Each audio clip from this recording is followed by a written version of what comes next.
ॐ सहनावतु सहनौ भुनक्तु सह वीर्यङ्करवावहै तेजस्विनावधीतमस्तु मा विद्विषावहै।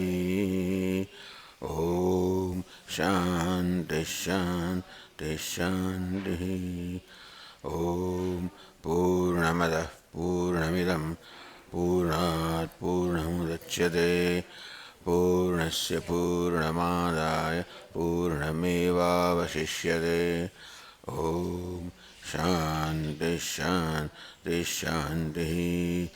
श्रुतिस्मृतिपुराणानाम् आलयं करुणालयं नमामि भगवत्पादं शङ्करं लोकशङ्करं शङ्करं शङ्कराचार्यं केशवं बादरायणं सूत्रभाष्यकृतौ वन्दे भगवन्तौ पुनः पुनः। ईश्वरो गुरुरात्मेति मूर्तिभेदविभागिने व्योमवद्व्याप्तदेहाय दक्षिणामूर्तये नमः। अथातो ब्रह्मजिज्ञासा जन्माद्यस्य यतः शास्त्रयोनित्वात् तत्तु समन्वयात्।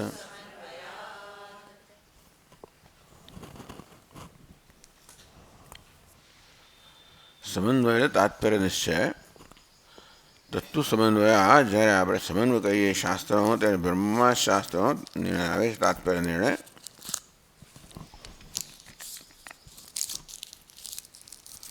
આ ચર્ચાની અંદર મીમાંસા શાસ્ત્રનું એક વાક્ય આમનાયસ્ય ક્રિયાર્થત્વાદ અનર્થક્યમ અતદર્થાનામ. મીમાંસા આચાર્ય કહે છે આમનાયસ્ય ક્રિયાર્થત્વાદ. આમનાય અર્થાત વેદ, ક્રિયાર્થત્વાદ વેદનું પ્રયોજન ક્રિયા એટલે કર્મ. તો કર્મનો આદેશ આપવાનું, કર્મ સાથે જ કર્મને જ મહત્વનું સાધનનું જ પ્રતિપાદન કરવાનું પ્રયોજન છે શાસ્ત્રનું, વેદનું. અર્થાત વેદનું મુખ્ય પ્રયોજન છે મનુષ્યને કર્મમાં પ્રેરવો. એની પાછળ એવી સમજ હોય કે કર્મથી જ અપ્રાપ્ત વસ્તુની પ્રાપ્તિ થાય. જે છે સુખ છે એ અપ્રાપ્ત છે, જેમ કે સ્વર્ગ કે બીજું કંઈ સુખ, અને માટે એની પ્રાપ્તિ માટે કર્મ કરવું જોઈએ. કર્મ અપ્રાપ્તની પ્રાપ્તિનું સાધન છે. આપણે જીવન જે ઈચ્છીએ છીએ સુખના સાધન અપ્રાપ્ત છે. કર્મ આપણા મુખ્ય જીવનનો મુખ્ય પ્રયોગ, મુખ્ય વ્યવસ્થા હોવી જોઈએ.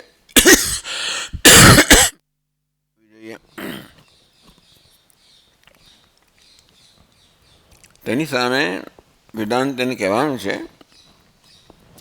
કે એવા પણ તત્વ છે, એવું તત્વ છે જે કર્મને અનુકૂળ નથી, જેના પર કર્મનો કોઈ પ્રયોગ નથી. બ્રહ્મ છે, પરમાત્મા છે,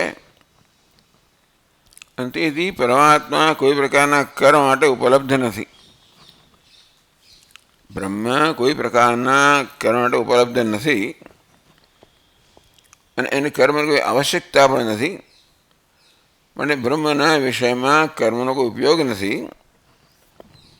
અને તેથી આ તમારો આગ્રહ કે વેદના એ જ વિભાગો કે એ જ વાક્યો પ્રમાણે કહેવાય, જે વાક્યો કર્મ સાથે આપણે જોડતા હોય. અન્ય વાક્યો અનર્થક છે, અર્થાત એ મુખ્ય વાક્યો નથી. એટલે વિધિ વાક્ય કે નિષેધ વાક્ય માટે મુખ્ય વાક્ય છે, મહાવાક્ય છે. વિધિ એટલે કે આ કરો, નિષેધ એટલે આ ન કરો. બાકીના વાક્યો તો જે વિદ્યમાન વસ્તુ છે એને લગતા છે. જેમ કે યજ્ઞ આગાદીમાં આપણે દૂધ, દહીં વગેરે દ્રવ્યો હોય એનું વર્ણન કરવામાં આવે,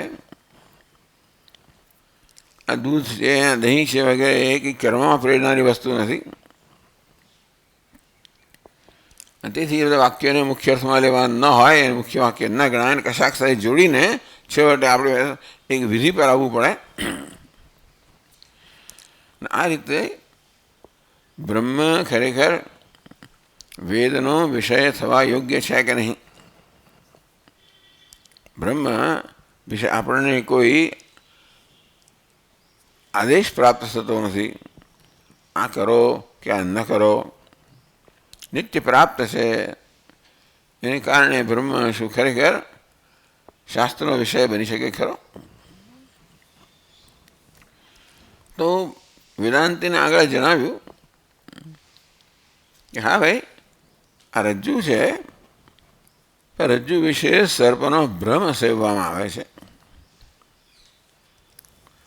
અને રજ્જુના તત્વના ઉપદેશથી રજ્જુ વિશેનો ભ્રમ દૂર થાય. પરંતુ રજ્જુના ભ્રમમાંથી, સર્પના ભ્રમમાંથી જે ભય વગેરે દુઃખ જન્મ્યું હતું એ સર્વ દૂર થાય. એટલે કે જે વિદ્યમાન છે એવી વસ્તુ જેમ કે રજ્જુ, એના જ્ઞાનનો પણ ઉપયોગ છે જે આપણને દુઃખમાંથી મુક્ત કરે. એવો નિયમ નથી કે જે વિદ્યમાન વસ્તુ છે એના જ્ઞાનનો કોઈ ઉપયોગ નથી. સાચી વાત છે કે આ રજ્જુ છે, સર્પ નથી, એ વાક્યથી સર્પનો ભ્રમ દૂર થાય અને રજ્જુ પ્રગટ થાય આપણા માટે. એટલે ભ્રમની નિવૃત્તિ આવા ઉપદેશનું પ્રયોજન હોય છે. તે પ્રકારે બ્રહ્મના ઉપદેશનું પ્રયોજનમાં બ્રહ્મ વિશેની ભ્રમની નિવૃત્તિ, અને તેથી એ પણ વેદનું વાક્ય હોઈ શકે, એ પણ વેદનો ઉપદેશ હોઈ શકે. એટલે આ પ્રકારે અત્યારે ચર્ચા ચાલી રહી છે.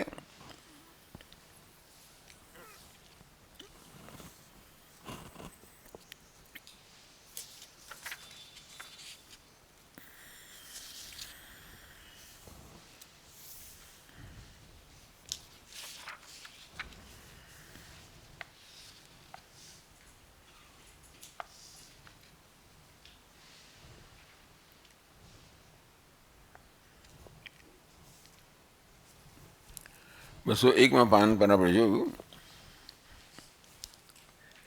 અભિ છે આમનાયસ્ય ક્રિયાસત્વાદ અનર્થક્યમ અતદર્થાનામ.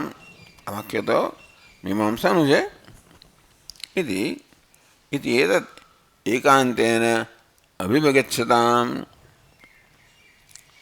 આ વાક્યને મુખ્ય અર્થમાં લેનારા, આ વાક્ય જ માત્ર વેદનું જે તાત્પર્ય છે એ તાત્પર્ય પ્રગટ કરનારા છે એવું જે લોકો સ્વીકારે છે. એના માટે ભૂતોપદેશ અનર્થક્ય પ્રસંગ.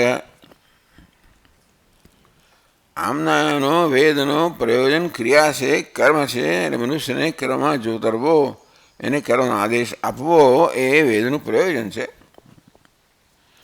અને તેથી જે વાક્યો સીધી કે આડકતરી રીતે કર્મ ઉપદેશ કે આદેશ ના આપતા હોય એ વાક્યો અનર્થક છે. એ રીતે ભૂતોપદેશ અનર્થક્ય પ્રસંગ. ભૂત એટલે જે વિદ્યમાન વસ્તુ છે. આ સોનું છે, બંગડી છે, ટેબલ છે, ખુરશી છે, આ વિદ્યમાન વસ્તુઓ છે. એમનો ઉપદેશ છે કોઈ પ્રયોજન સિદ્ધ કરતો નથી. શું કરવાનું છે તમને કહો? ટેબલ છે ને ખુરશી છે ને સુવર્ણ છે તો છે, તેથી શું કરવાનું છે કહો? તો જ આ વાક્ય કે આ સોનું ચાંદી વગેરે કોઈ પ્રકારે અર્થવાન બને, કંઈ ઉપયોગી બને જો એમાં કંઈક કર્મ થઈ શકે. પ્રવૃત્તિ નિવૃત્તિ વિદિતક્ષેષ વ્યતિરેકેણ ભૂતમ વસ્તુ તે વસ્તુ ઉપદિશતિ ભવ્યાર્થત્વેન કૂટસ્થ નિત્યમ ભૂતમ ન ઉપદિશેત. એ તો કો હેતુ.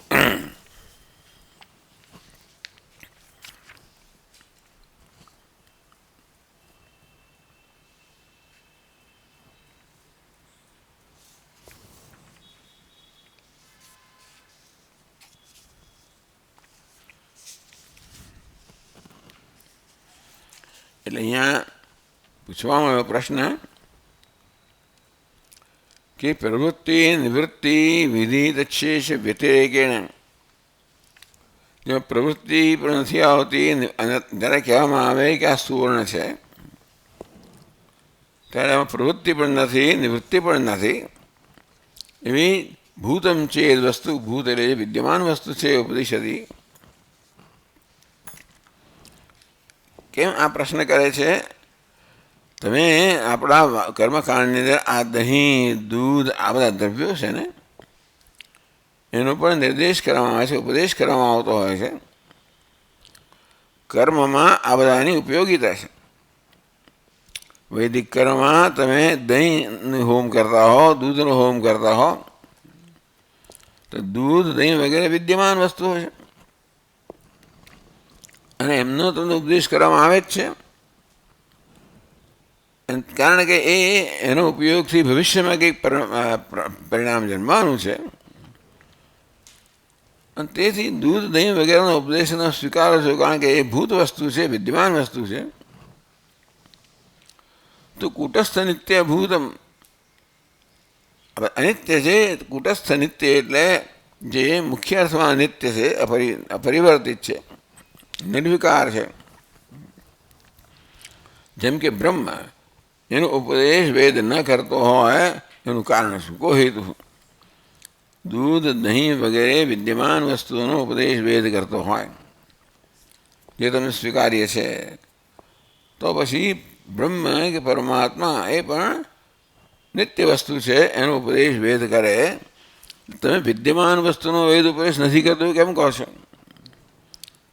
કર્મકાંડમાં આવશ્યક આ દ્રવ્યો છે, દૂધ, દહીં વગેરેનો ઉપદેશ તો કરે જ છે. તે રીતે બ્રહ્મ પણ વિદ્યમાન વસ્તુ છે, એનો ઉપદેશ કરે તો એમાં શું દોષ છે? નહીં ભૂતમ ઉપદેશ્યમાનમ ક્રિયા ભવતી.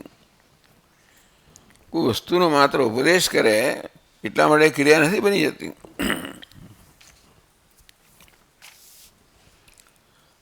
તો 202 પર લખ્યું ત્યાં બીજી પંક્તિમાં અક્રિયાત્વેપી ભૂતસ્ય ક્રિયા સાધનત્વાत् ક્રિયા સમેવ ભૂતોપદેશયતિ. જેમ કે દૂધ, દહીં વગેરે ઉપદેશ કરવામાં આવે એ સ્વયં કોઈ ક્રિયાનો ઉપદેશ નથી, છતાં પણ ક્રિયા સાધનત્વાत्. શા માટે? એ વેદમાં આ દૂધ, દહીં વગેરે દ્રવ્યોનો ઉપદેશ કેમ કરવામાં આવ્યો? ક્રિયા સાધનત્વાत्. એ ક્રિયાનું સાધન છે, એ હોમમાં એને અર્પણ કરવાનું છે, માટે ક્રિયા સાધન બનવાનું છે, એટલા માટે આ દૂધ, દહીંનો ઉપદેશ કરવામાં આવ્યો. એટલે બ્રહ્મનો ક્યાં કોઈ ક્રિયામાં ઉપદેશ છે? એટલે અક્રિયાત્વેપી દૂધ કે દહીં જ્યારે આપે ઉપદેશ કરવામાં આવે ત્યારે કોઈ ક્રિયા નથી, પરંતુ એ ક્રિયાનું સાધન છે, જેમ કે એને હોમવામાં આવે. એટલા માટે જ ભૂત એટલે જે વિદ્યમાન વસ્તુઓનો ઉપદેશ કરવામાં આવે છે, કારણ કે એ કર્મના સાધન છે. તો બ્રહ્મ તો કર્મનું સાધન થતું નથી, તેનો ઉપદેશ કેમ કરી શકાય? એટલે જે નિયમો કર્મકાંડમાં લાગુ પડે એ નિયમો એ જાણે છે. એ નિયમો બ્રહ્મને લાગુ ન પડે તો બ્રહ્મનો ઉપદેશ કેમ થઈ શકે? એ વેદાંતિન કહેવા માગે છે કે ભાઈ એવું નથી, જે નિયમ તમે બનાવે એ માત્ર નિયમ નથી. વિદ્યમાન વસ્તુ હોય ને તો પણ ઉપયોગી હોય, ઉપદેશ ઉપયોગી હોય. શક્ય છે કે વિદ્યમાન વસ્તુનું અજ્ઞાન હોય અને તે અજ્ઞાન દૂર કરવાથી, જેમ કે રજ્જુનું અજ્ઞાન દૂર કરવા, સર્પનું અજ્ઞાન દૂર કરવા રજ્જુનું જ્ઞાન થાય તો ભય દૂર થાય, તેમ જે વિદ્યમાન વસ્તુ છે એનો ઉપદેશ ઉપયોગી થતો હોય છે.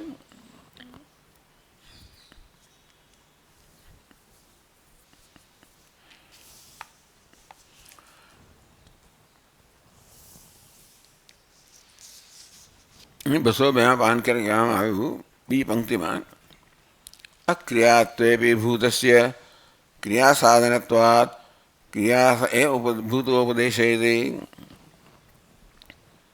તમે દૂધ, દહીં વગેરે દ્રવ્યોનો ઉપદેશ કરો એ પોતે ક્રિયા નથી, પરંતુ ક્રિયા સાધનત્વાત ક્રિયામાં એમનો ઉપદેશ છે, ઉપયોગીતા છે, કારણ કે દૂધ દહીંને ત્યાં એને હોમવામાં આવે છે અને તેથી એ રીતે આવા ભૂત એટલે વિદ્યમાન વસ્તુનો ઉપદેશ પણ ઉપયોગી છે. તમારા બ્રહ્મ તો ક્રિયામાં ઉપયોગી છે ને. નૈષદોષ ક્રિયાસત્વે બી ક્રિયા નિર્વર્તન શક્તિમાન વસ્તુ ઉપદેષ્ટમેવ.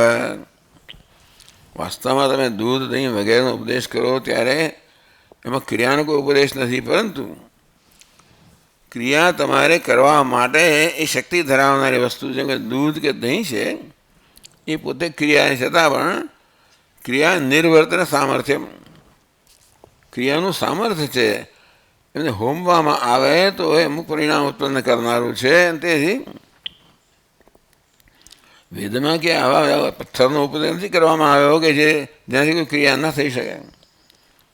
દહીંનો ઉપયોગ કરવામાં આવે, દહીં પોતે ક્રિયા નથી પણ દહીં ક્રિયાનું સાધન બની શકે છે, એ રીતે દહીંનો ઉપયોગી છે, કારણ કે એ ક્રિયાનું સાધન બને છે, એને હોમવામાં આવે છે.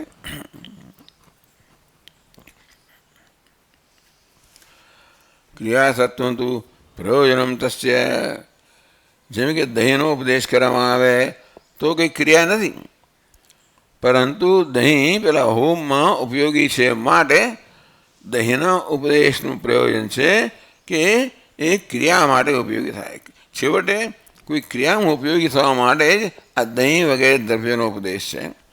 ભલે દહીં વગેરે દ્રવ્યો એ ક્રિયા નથી પણ ક્રિયામાં એ ઉપયોગી છે માટે એમનો ઉપદેશ કરવામાં આવે છે.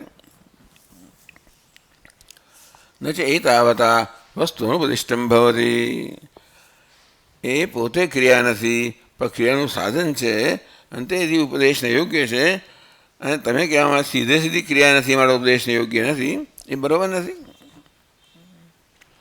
203 પાના યદી નામ ઉપદિષ્ટમ કિમ તવ તેન સ્યાત.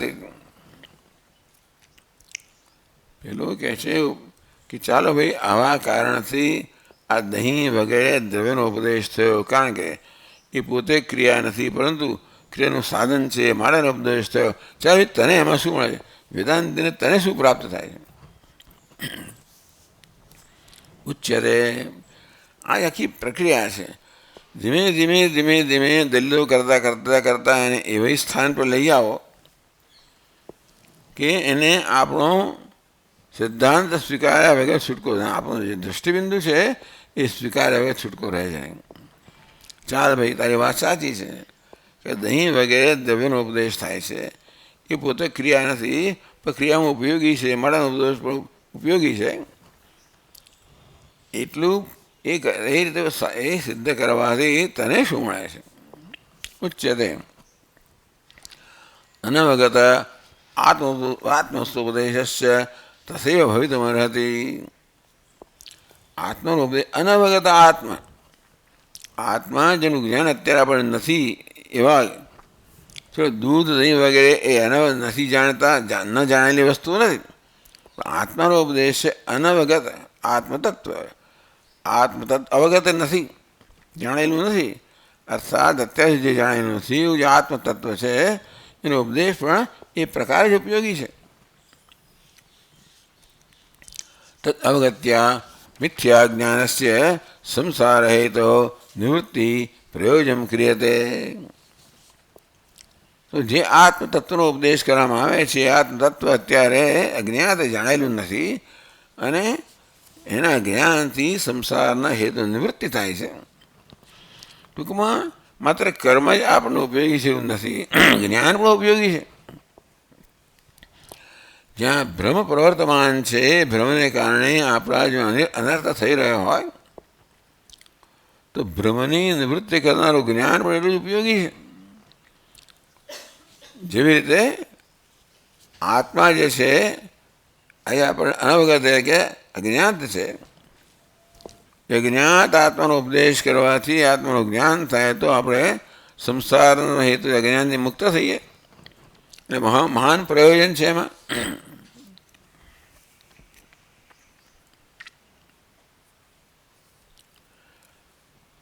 અવિશિષ્ટમ અર્થવત્વમ ક્રિયા સાધન વસ્તુ ઉપદેશેન. તેથી ક્રિયાના સાધનના વસ્તુનો ઉપદેશ સમાન આત્મતત્વનો ઉપદેશ પણ એટલો સાર્થક છે, કારણ કે એનું જ્ઞાન છે, જ્ઞાનથી સંસારમાંથી મુક્ત થવાય છે. દૂધ દહીં વગેરે દ્રવ્યનો ઉપદેશથી તમને કર્મમાં ઉપયોગીતા છે, એ પ્રકારે આત્માના જ્ઞાન ઉપદેશની ઉપયોગીતા કર્મમાં નથી, પણ આત્માનું અજ્ઞાન પ્રવર્તમાન છે, જેને કારણે મનુષ્ય સંસારનું સુખ દુઃખનો અનુભવ કરી રહ્યો છે. એ આત્માના ઉપદેશથી આ સંસારનું હિત જ્ઞાન છે નિવૃત્ત થાય છે, અને મનુષ્ય મુક્તિ પ્રાપ્ત કરે છે. આત્માના ઉપદેશનું આ પ્રકારનું મહાન પ્રયોજન છે.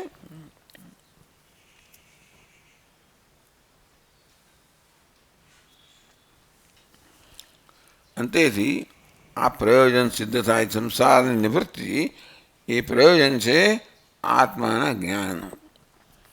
પ્રયોજનની સિદ્ધિ થાય છે. દહીંના ઉપદેશનું પ્રયોજન છે કે એ હોમવામાં આવે એ પ્રકારે એનું પ્રયોજન સિદ્ધ કરે. આત્માનું જ્ઞાન છે, કોઈ કર્મમાં ઉપયોગી નથી, પણ આત્મજ્ઞાન દૂર કરે છે. એ દ્વારા અજ્ઞાનને કારણે આત્મા વિશે જે ભ્રમ ઉત્પન્ન થયો હતો, ભ્રમ વિદ્યમાન હતો, એ ભ્રમની નિવૃત્તિ દ્વારા આત્મજ્ઞાન સંસારનું દૂર કરે છે. એ રીતે આત્મજ્ઞાન મહાન ઉપયોગી છે.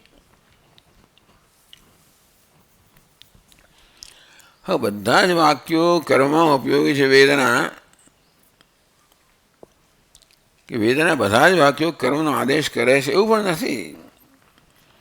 આમ નાયસ્ય ક્રિયાર્થત્વાત, વેદનો ઉપયોગ માત્ર ક્રિયામાં જ છે. તો કે જો આ વાક્યો અમે તમને કહીએ છીએ, કહે છે અભી જે બ્રાહ્મણો ન હંતવ્ય, 204 પાન પર કહે છે અભી જે બ્રાહ્મણ ન હંતવ્ય, એથી આપણો વાક્યો છે એ બ્રાહ્મણનો હત્યા ન કરવી જોઈએ, બ્રાહ્મણની હત્યા ન કરવી જોઈએ. એથી એ માધ્ય નિવૃત્તિ ઉપદેશ્યતે. વેદના વાક્યમાં કર્મ એટલે પ્રવૃત્તિનો ઉપદેશ થાય છે એવું નથી, નિવૃત્તિનો પણ ઉપદેશ થાય છે. કેવા વાક્યમાં? કે બ્રાહ્મણની હત્યા ન કરવી જોઈએ.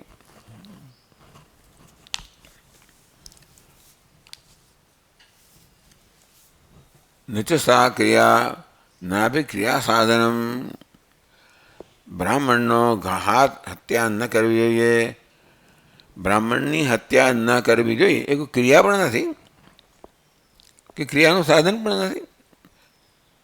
વેદનું એ પ્રમાણ વાક્ય તો છે.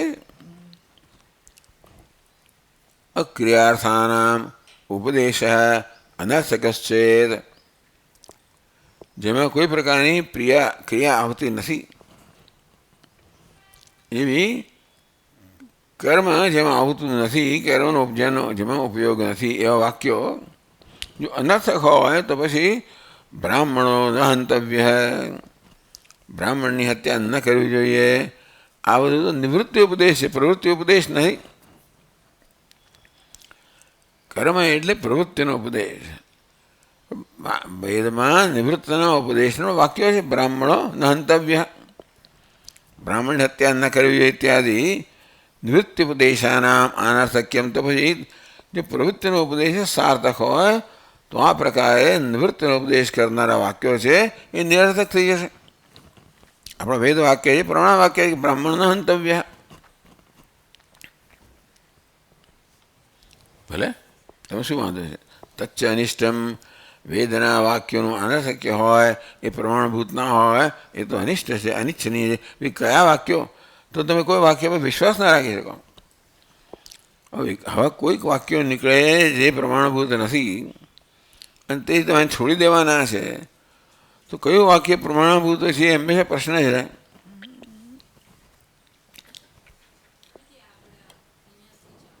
હા હા, એવું છે. પછી વાંચો. હા, એટલે હમણાં ભાષ્ય વાંચવાનું ગયા વખતે નથી કરતા.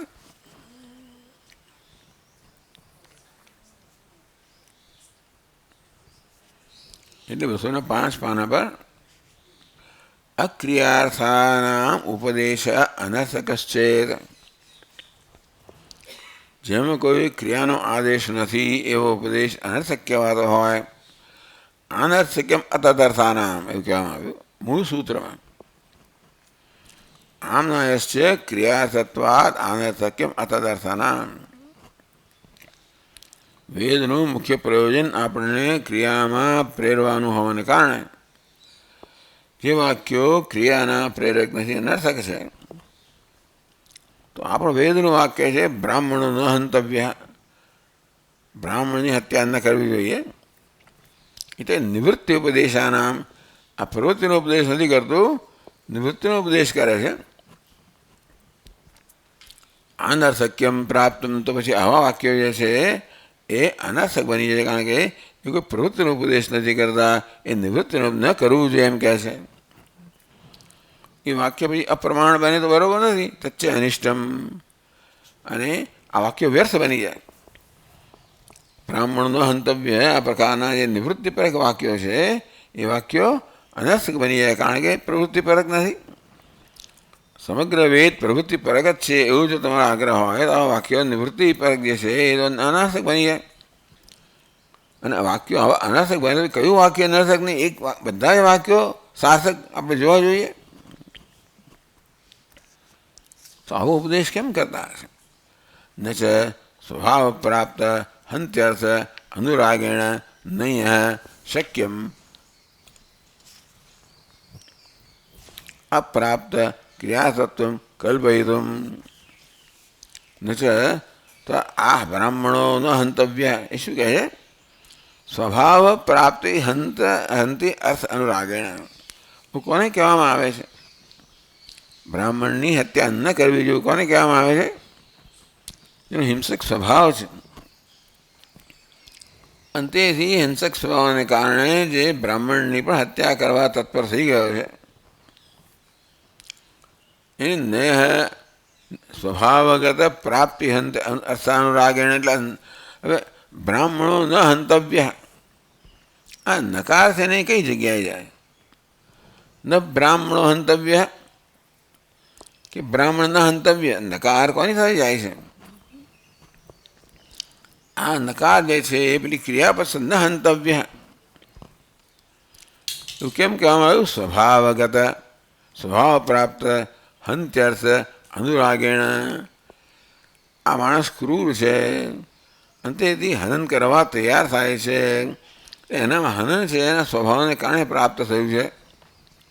ત્યારે નય શક્ય પ્રામાણ્ય પ્રાપ્તિ ક્રિયા સત્વ કલ્પયિતુમ. ત્યારે ને કહેવામાં આવે કે બ્રાહ્મણની હત્યા ન કરવી જોઈએ. ત્યારે નકાર જે છે એ પણ છેવટે પ્રમાણ બન્યો. નય શક્યમ અપ્રાપ્ત ક્રિયાસત્વ કલ્પયિતુમ. તેથી આ નય પણ કે ન હંતવ્ય એનો હંતવ્ય સાથે સંબંધ છે. બ્રાહ્મણો ન હંતવ્ય એમાં અંધકાર છે, એનો હંતવ્ય એનો સંબંધ છે કે રાગત સ્વભાવત આ માણસ ક્રૂર હોવાને કારણે બ્રાહ્મણની હત્યા કરવાનો એનામાં આવેગ ઉત્પન્ન થયો છે. ત્યારે એને કહેવામાં આવ્યું કે ભાઈ તું આ ક્રિયા ન કર, તું ક્રિયામાં નિવૃત્ત થઈને તું ઔદાસીનનો સ્વીકાર કર. એટલે માત્ર પ્રવૃત્તિનો ઉપદેશ છે એવું નથી, નિવૃત્તિનો ઉપદેશ પણ સાર્થક બની શકે. જ્યારે આ હનન ક્રિયા વગેરે સ્વભાવને કારણે થવાની હોય ત્યારે એના નિષેધથી આપણે એને સ્વાભાવિક ક્રિયાથી મુક્ત કરીએ.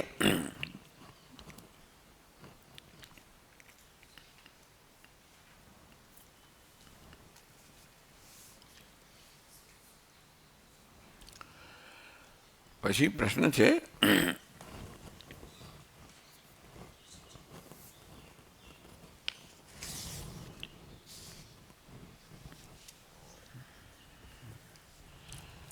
નનુ તદ અભાવત તદ અન્ય તત્સિદ્ધિ તદ અન્ય તદ વિરુદ્ધયોપી આ ન ભંતવ્ય નકારનો અર્થ શું થાય?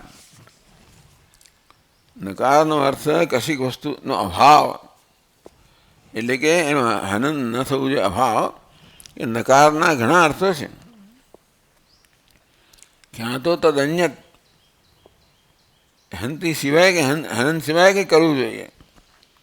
તદ્વિરુદ્ધ, હનનથી વિરુદ્ધ એવો અર્થ પણ થાય કે નય શક્તિ કેમ ન સ્યાત, તો નયની શક્તિ માત્ર અભાવમાં જ રહો છો એવું નથી, પણ ન હંતવ્યનો અભાવ થયો એવું નહીં, પણ તમે એનું વિરુદ્ધ પણ થાય. નયના 6 અર્થ થાય છે. અને તેથી હનન કરતા અન્યત, હનન કરતા વિરુદ્ધ આવા અર્થ કેમ ના થાય ત્યાં ન હંતવ્યમાં. જેમ અબ્રાહ્મણ, અધર્મ, અબ્રાહ્મણ આ બ્રાહ્મણ નથી, એટલે બ્રાહ્મણથી ભિન્ન છે. અબ્રાહ્મણ બ્રાહ્મણથી ભિન્ન છે. અધર્મ ધર્મથી વિરુદ્ધ છે. અ છે ને એના ઘણા અર્થો થાય છે. તમે 206 પાનામાં જો તો ત્યાં આગળ પાદનોદમાં કહેવા લખ્યું છે, તત્સાદૃશ્યમ અભાવસ્ય તદન્યત્વમ તદલ્પતા અપ્રાશસ્ત્યમ વિરોધસ્ય નયર્થાઃ ષટ પ્રકીર્તિતાઃ. નના 6 અર્થ છે. તત્સાદૃશ્ય જેમ કે એની સમાન એવો અર્થ છે. અનિક્ષુ આ શેરડી નથી, એટલે કે શેરડી સમાન છે, શેરડી નથી. ઘણી વાર આપણે કહીએ આ જો ભાઈ અમારો માણસ નથી, આ ફલાણો નથી, એટલે એવું દેખાતો હોય ત્યારે તમે નિષેધ કરો કે આ શેરડી નથી, શેરડી સમાન દેખાય છે પણ શેરડી નથી એવું કહેવા માટે ત્યાં નનો પ્રયોગ કરવામાં આવે. અભાવ ભૂતલે ઘટો નાસ્તિ, અહીંયા આગળ ટેબલ પર ઘડો નથી, મારા હાથમાં ઘડો નથી, એમાં ઘડાના અભાવ માટે નનો પ્રયોગ થયો. અઘટ છે, અસુવર્ણ છે, સુવર્ણથી અન્ય છે. આ દેખાય સુવર્ણ જેવું પણ અસુવર્ણ છે એમ તમે કહો તો ચાલો, સુવર્ણથી અન્ય એટલે ચાંદી છે, બીજું કંઈક છે.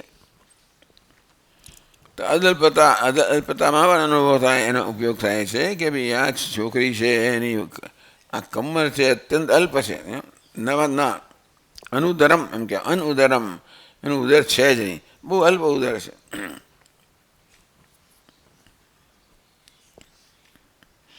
અપ્રાશસ્ત્યમ પ્રાશસ્ત્યનો ઉપયોગિતાનો ઉત્તમતાનો અભાવ, જેમ કે અકાળ છે, આ ખોટો કાળ છે, અકાર્યમ ન કરવું જોઈએ વગેરે. વિરોધ અધર્મ એ વિરોધના અર્થમાં છે. આ પ્રકારે જે આ ન કહો કે અકહો જે નય પાર્ટિકલ છે એના આવા ભિન્ન ભિન્ન અર્થ થાય છે.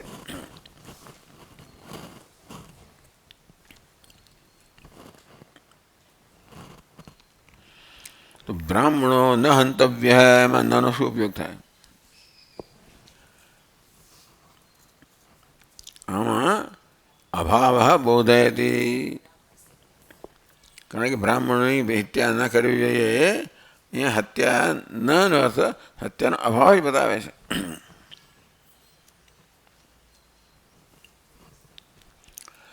હનન ક્રિયા નિવૃત્તિ ઉદાસીન્ય વ્યતિરેકેણ, આ હનન ક્રિયા તૈયાર થયો છે પોતાના સ્વભાવની ક્રૂરતાને કારણે, કોઈ પણ કારણસર આ બ્રાહ્મણની હત્યા કરવા તૈયાર થયો છે.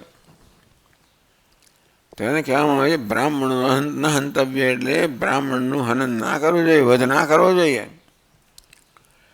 એ રીતે હનન ક્રિયાની જે એનામાં પ્રવૃત્તિ થઈ છે એમાંથી નિવૃત્ત કરવામાં આવે છે.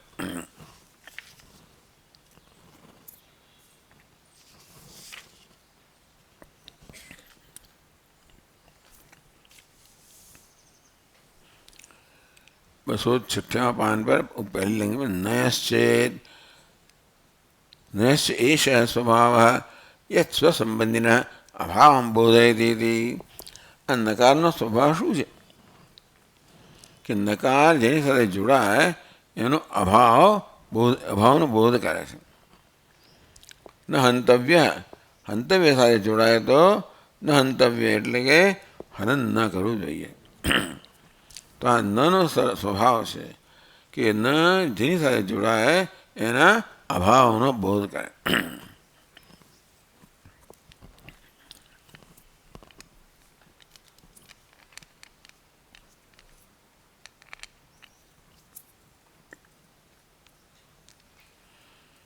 અભાવ બુદ્ધિશ્ચ ઔદાસીન્ય કારણમ. અને અભાવ જે જ્ઞાન છે પેલો મારવા તૈયાર થઈ ગયો હતો. કહેવામાં આવ્યો કે બ્રાહ્મણો ન હંતવ્ય, બ્રાહ્મણો ઘાત ન કરવો જોઈએ. ત્યારે છેવટે ઉદાસીનતા એ ન કરવો જોઈએ એટલે કરવાની ક્રિયામાં પ્રવૃત્ત થયો તો એમાં નિવૃત્ત કર્યો. અભાવ બુદ્ધિશ્ચ ઔદાસીન્ય કારણમ. કંઈ કર્મ કરવા તૈયાર થયો હતો ભાઈ બ્રાહ્મણ એનો ઘાત ન કરવો જોઈએ ત્યારે એ ઉદાસીન બની ગયો. કર્મથી હનન કરવાના કર્મથી મુક્ત થઈ ગયો.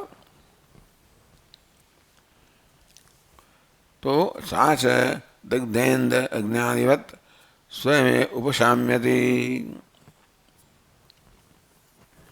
હવે આ હનન ક્રિયા કરવા તૈયાર થયો હતો એને કહ્યું બ્રાહ્મણનો ઘાત ન કરવો જોઈએ. ત્યારે એના મનમાં જે કે આવેગ ઉપજ્યો હતો એ ધીમે ધીમે ધીમે શાંત થઈ જાય. જેવી રીતે અગ્નિમાં લાકડું નાખવામાં આવે અને અગ્નિ પ્રજ્વલિત થાય, લાકડું ધીમે ધીમે બળતું જાય તેમ તેમ અગ્નિ શમન થતો જાય. છેવટે લાકડાના બળવાથી અગ્નિનું સંપૂર્ણ શમન થાય. તેવી રીતે અહીં પણ જ્યારે કહેવામાં આવ્યું કે બ્રાહ્મણની હત્યા ન કરવી જોઈએ તો હત્યા કરવાનો જે આવેગ એનો ઉત્પન્ન થયો હતો એ ધીમે ધીમે શમન થતું જાય. નકાર આ પ્રકારે હનન કરવાની હત્યાનો અભાવ લઈ આવે છે.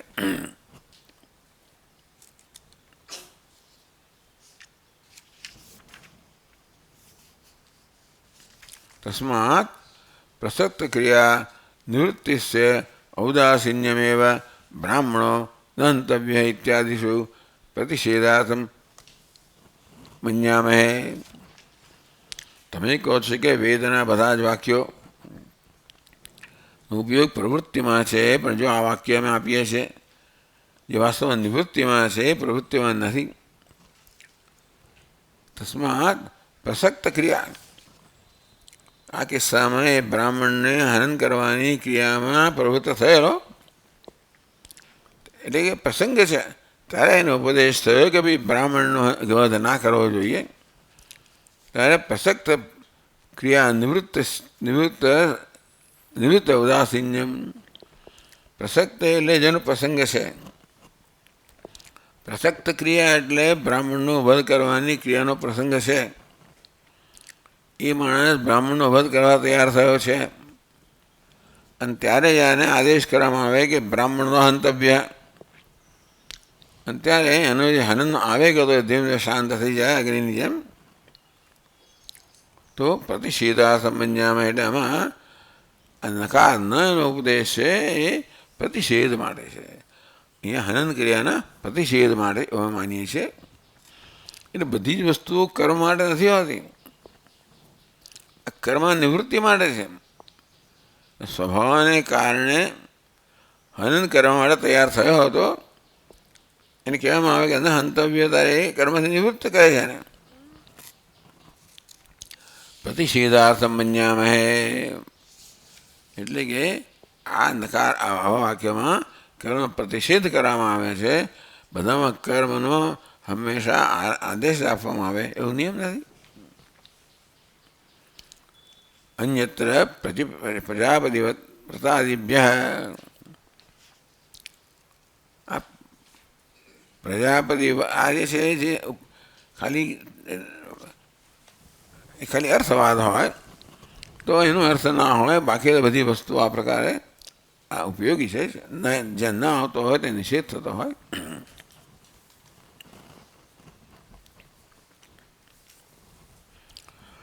210 पान पर पहली पंक्ति में तस्मात् पुरुषार्थ अनुपयोगी उपाख्यानादि भूतार्थवाद विषय अनर्थक्य अभिधानम द्रष्टव्यम।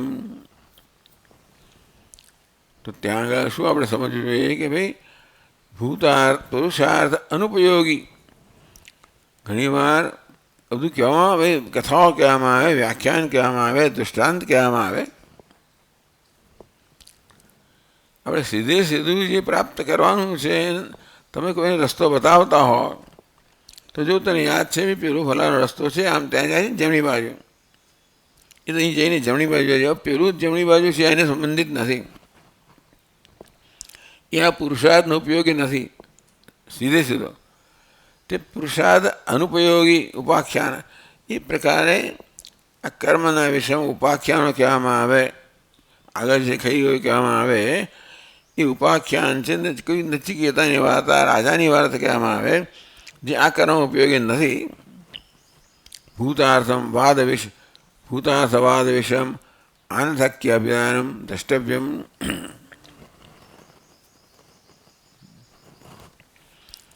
એટલે પુરુષાર્થનો ઉપયોગી ના હોય એવી કંઈક વાર્તા તમે કહો જે વસ્તુ થઈ ગયેલી છે એનો સીધો અર્થ નથી થતો, એટલે એનું અનર્થક્ય કહેવાય. યદ્યપિ ઉક્તમ કર્તવ્યવિધિ અનુપ્રવેશમંતરેણ વસ્તુ માત્રમ ઉચ્યમાનમ અનર્થકમ સ્યાદ. આ બધું મીમાંસકોએ કહેલું છે કે કર્તવ્યવિધિ અનુપ્રવેશમંતરેણ, જે કોઈ વાક્ય કર્તવ્ય વિધિમાં પ્રવેશ ના પ્રાપ્ત કરે, કર્તવ્ય વિધિ સાથે જેનો કોઈ ઉપયોગ ના હોય, સંબંધ ના હોય,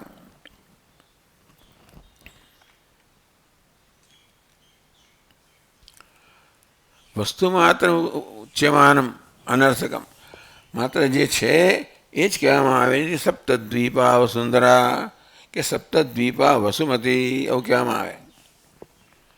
વસુમતી જે પૃથ્વી છે એ 7 દ્વીપની બનેલી છે. દ્વીપ એટલે ટાપુ. આ વાક્ય શું છે? વસ્તુ માત્ર ઉચ્યમાનમ સપ્તદ્વીપા વસુમતી એવું કહેવામાં આવે ત્યારે આ વસુમતી પૃથ્વી 7 દ્વીપ ધરાવનારી છે, એ વસ્તુ માત્ર એ છે એનું જ કથન છે. અને તેથી તમારે કહેવાય એ બધું અનર્થક થઈ જાય. કર્તવ્ય વિધિ અનુપ્રવેશમ અંતરેણ એમ જ્યારે કહેવામાં આવે કે સપ્તદ્વીપા વસુંધરા, ત્યારે કોઈ કર્તવ્યનો વિધિ એમાં આવતો નથી કે આમ કરવું જોઈએ. પણ એવું ના હોય તો પણ એ વેદાંત એ વાક્ય જે છે સપ્તદ્વીપા વસુંધરા એ વસ્તુ છે એનું વર્ણન કરે છે. એ પણ વાક્ય છે, એ પણ પ્રમાણ વાક્ય બને છે.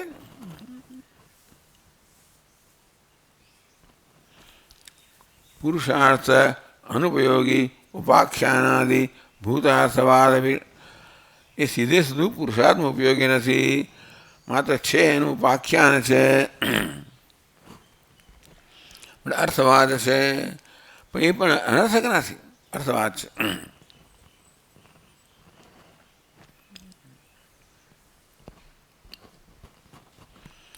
યદ્યપિ ઉક્તમ કર્તવ્ય વિધિ અનુપ્રવેશમંતરેણ વસ્તુ માત્રમ ઉચ્યમાનમ અનર્થકમ સ્યાત.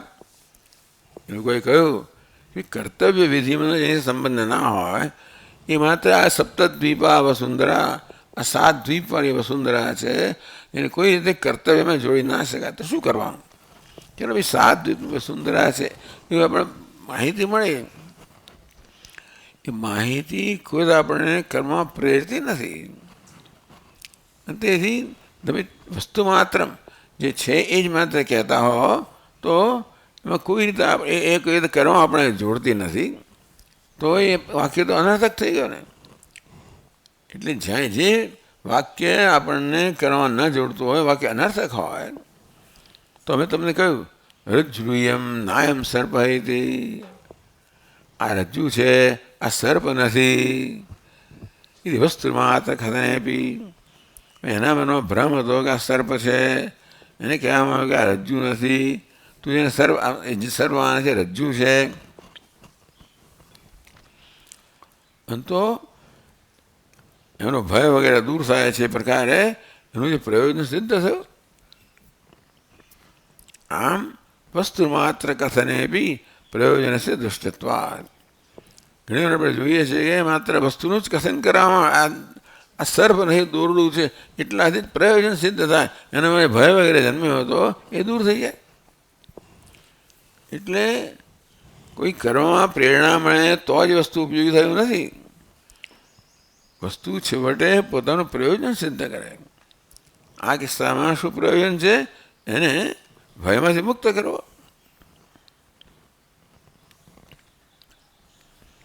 હવે બીજી વસ્તુ અહીંયા આગળ કહે છે,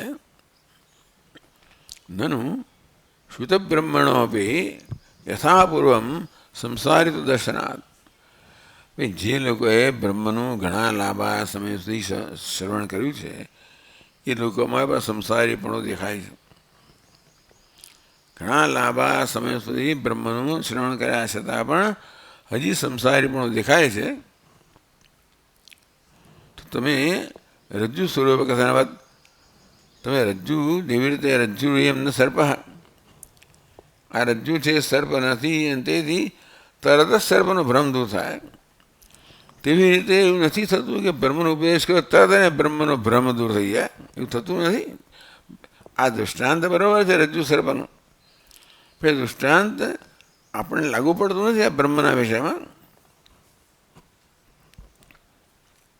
સંસારિત્વ દર્શનાત, કારણ કે જે લોકોએ બ્રહ્મનું શ્રવણ કર્યું છે એકથી વધારે વાર એ લોકો પણ સંસારિત છે, એમનામાં સંસારી પણ દેખાય છે.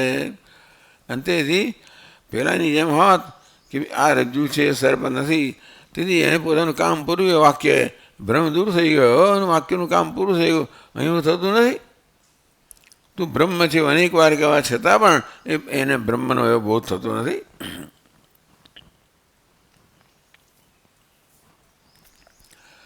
શુદ્ધ બ્રહ્મણોપી યથાપૂર્વમ સંસાર દર્શનાત, જેમણે બ્રહ્મનું અનેક વાર શ્રવણ કર્યું છે એ લોકો પણ પહેલાંની જેમ જ એમના સંસારીપણો દેખાય છે.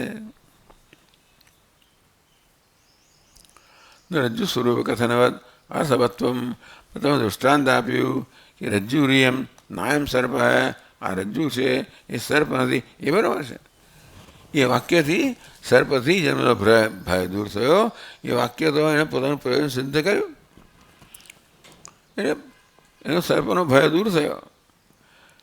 તો એક વાક્યથી એના સર્પનો ભય દૂર થયો. તો અહીં કહેવામાં આવે તું બ્રહ્મ છે, તો કે એમ દર થતું નથી. એ બ્રહ્મનો અને એ બ્રહ્મનિષ્ઠ બનતો નથી. એટલે દરેક વાક્ય તરત ઉપયોગી થાય છે એવું નથી આવતું.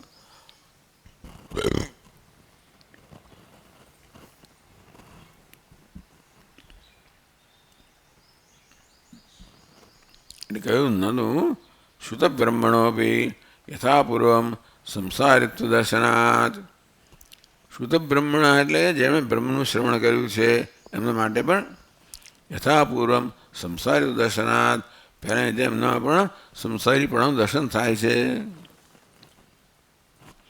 ન રજ્જુ સ્વરૂપ કથનવત અર્થવત્વમ, તો તમે કહ્યું ભાઈ નાયમ સર્પ એમ રજ્જુ નાયમ સર્પ એમ કહેવાથી માત્ર રજ્જુનો ભ્રમ દૂર થઈ ગયો અને વાક્યનું પ્રયોજન સિદ્ધ થયું.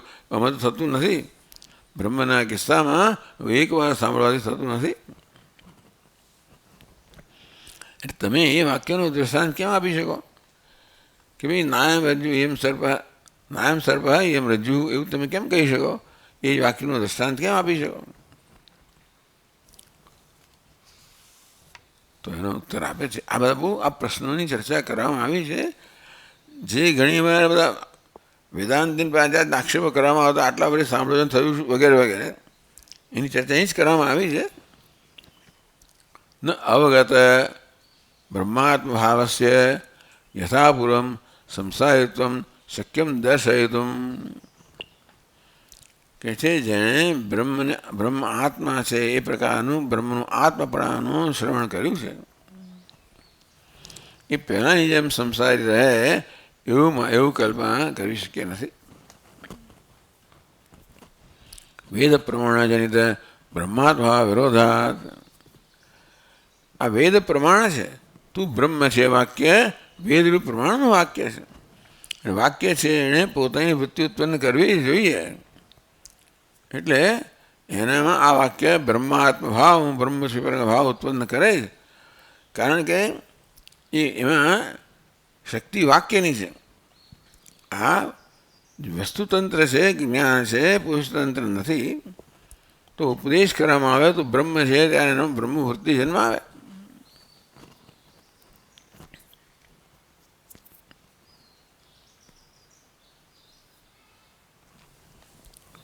નહીં શરીરાદિ આત્માભિમાનિન દુઃખ ભયાદિમત્વમ દુષ્ટમિતિ તસ્યૈવ વેદ પ્રમાણ્યમ જનિત બ્રહ્માત્મા અવગમે તદ અભિમાન્ય નિવૃત્તૌ.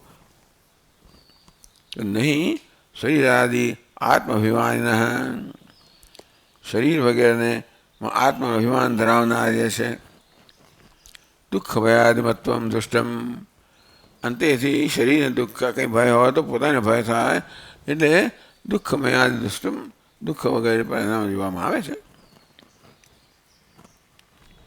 એટલા માટે તસ્યૈવ વેદ પ્રમાણ જનિત બ્રહ્માત્મા અવગમે,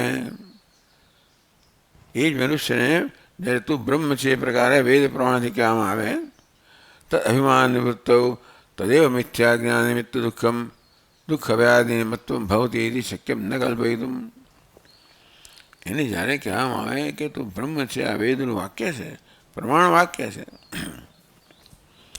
તો એ પહેલાં એના મનમાં જે હતું એ માણસમાં એ વાક્યની અસર થવાની છે. અત્યાર સુધી જેને ખબર ન હતી અને જ્યારે આવી રીતે ઉપદેશ કરવામાં આવ્યો કે ભાઈ તું બ્રહ્મ છે ત્યારે એ વાક્યની અસર થવાની જ છે.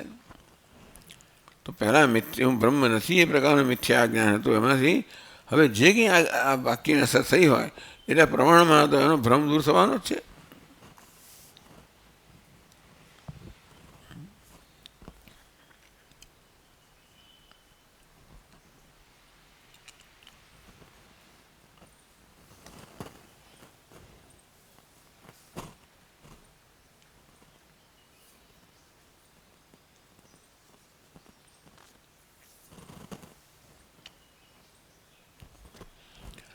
નહીં ધનિન ગૃહસ્થસ્ય ધનાભિમાનિન ધનાપહાર નિમિત્તમ દુઃખમ દુષ્ટમ.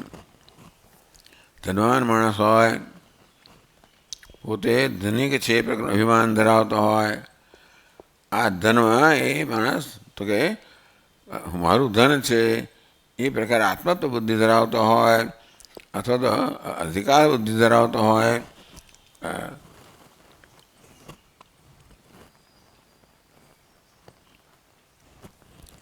ધન અપહાર નિમિત્તમ દુઃખમ દુષ્ટમ. આમ ધનમાં માલિકીનો ભાવ ધરાવનાર છે, એની ધન લઈ લેવામાં આવે તો ધન એનું જતું રહ્યું એનું દુઃખ તો દુષ્ટ છે.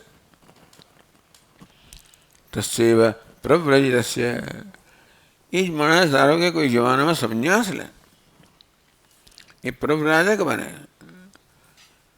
ધન એમાં અભિમાન રહી રહેશે, એનામાં હવે ધનનું અભિમાન ચાલી ગયું છે એને પ્રવ્રાજક કહેવાય. સંન્યાસી કહેવાય બધી વસ્તુનું અભિમાન જતું રહ્યું છે, બધાને છોડી દીધું છે. તો પહેલાં એ ધનનું અભિમાન ધરાવનાર હતો અને ધન જતું રહે ત્યારે જે પ્રકારની લાગણી થાય એ લાગણી હવે ન થાય. તદેવ ધનાપહાર નિમિત્તમ દુઃખમ ભવતી.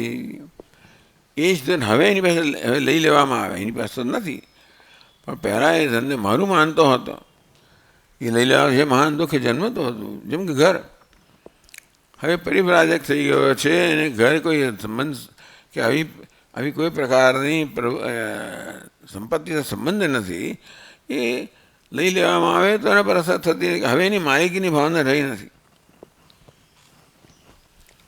નજીક કુંડલિન કુંડલિત્વાભિના નિમિત્તમ સુખમ દુષ્ટમ. જેમ કે કુંડલ પહેરનારને કુંડલી કહેવાય. અને એ લોકો આમ હવે અભિમાન દેખાડતા હોય છે, કુંડ હોય તો આ પ્રકારે એનું પ્રયોજન છે. કુંડલિત્વ અભિમાનિત્તમ સુખમ. એક પ્રકારના અંદર વચ્ચે આમ ગર્વ થાય કે જો આમ હું આવી એટલે આમ તો માથું ફેરવો ત્યારે પણ તમારો કુંડલ આમ તો હાલે ને આમ ચમકે ને એટલે સુખમ દૃષ્ટમ. કુંડલ પહેરનારને હું કુંડલી છું એટલે કુંડલ પહેરનાર છું એ પ્રકાર અભિમાન જોવામાં આવે છે. તસ્યૈવ કુંડલયુક્તસ્ય કુંડલિત્વ અભિમાન રહિતસ્ય. કોઈક જમાના મારે બહુ બહુ પહેર્યું ભાઈ, મારે નથી જોઈતું હવે, એમ કે કુંડલ કાઢી નાખ્યું. કુંડલ કોઈ અભિમાન રહ્યું નથી કે કુંડલને કારણે એનામાં કોઈ એવી વૃદ્ધિ થતી નથી અભિમાનમાં. તો હવે કુંડલ પહેરે તોય પણ એને કોઈ એને કુંડલ પહેરવાનું અભિમાનનું જ પહેરે ગર્વનું જે સુખ મળતું હતું એ નથી મળવાનું. હવે કહે કે ભાઈ લગ્નમાં જવાનું તો પહેરી લે તો પહેરી લીધું, પહેલા જુદી વાત હતી. એટલે કુંડલ નિમિત્ત કુંડલિત અભિમાન તમ સુખમ ભવતી. એકવાર અભિમાન ચાલી ગયું ને પછી એના હવાપણાથી જે સુખ જન્મતું હતું એ ન જન્મે. પહેલાં તો આમ જોયું ને મને આમ અંદરથી થાય મારી બંગડીઓ છે ને કેવી છે ને શું છે વગેરે વગેરે. અભિમાન જતું રહે તો ભાઈ આપણે એ વસ્તુ સુખ આપને રહી નથી. હવે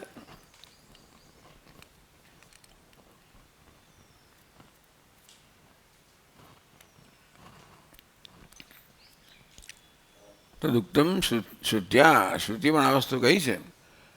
આ શરીરમ વાવ સંતમ ન પ્રિયા પ્રિય સ્પૃશત. આ શરીરમ વાવ સંતમ, શરીરમાંથી જેનું અભિમાન દૂર થઈ ગયું છે એના માટે હવે કોઈ પ્રિય કે અપ્રિય વસ્તુ જે છે એ સ્પર્શ કરતી નથી. પ્રિય સ્પર્શ પ્રિય છે એને શરીરના સ્તરે હોય. એટલે હવામાન પ્રિય હોય, હવામાન પ્રિય હોય, વસ્ત્રો પ્રિય હોય, વસ્ત્રો પ્રિય હોય, શરીરના વર્તન પ્રિય હોય, વર્તન અપ્રિય હોય. જ્યાં સુધી ઉપાધિમાં અહમભાવ હતો ત્યાં સુધી બધી વસ્તુની અસર હતી. ઉપાધિમાં અહમભાવથી મુક્ત થયો ત્યારે હવે આ વસ્તુની આપણો અસર નથી.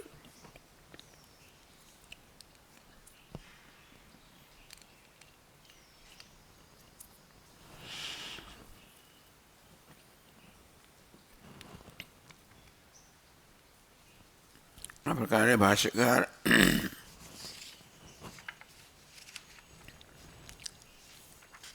વેદનો ઉપનિષદ ભાગ છે એની આખી પ્રક્રિયા સમજાવી રહ્યા છે કે કર્મનો કોઈ બોધ નથી આપતી, આ છતાં આપણે પ્રમાણ છે. આમનાસ્ય ક્રિયાતત્વે પ્રામાણ્યમ. વેદ તો ક્રિયાનો જ બોધ આપતાઓના કારણે પ્રમાણ છે તો કે નહીં. વેદ આ અંશ છે જે ક્રિયાનો બોધ નથી આપતો તો પણ પ્રમાણ છે. એ અત્યારે ચર્ચા ચાલી રહી છે. ચાલો આપણે જોઈશું.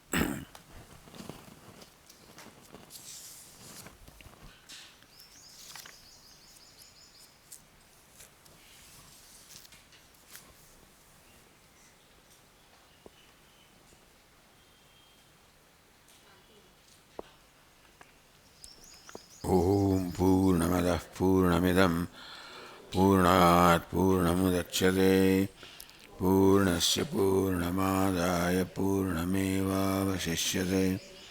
ઓમ શાંતિ શાંતિ શાંતિ. શંકરમ શંકરાચાર્યમ કેશવમ બાદરાયણમ સૂત્રભાષ્યકૃતૌ વંદે ભગવन्तौ પુનઃ પુનઃ. ઈશ્વરો ગુરુરાત્મેતિ મૂર્તિભેદવિભાગિને વ્યોમવદ્વ્યાપ્તદેહાય દક્ષિણામૂર્તયે નમઃ. ઓમ શાંતિ શાંતિ શાંતિ. હરિ ઓમ. શ્રી ગુરુભ્યો નમઃ.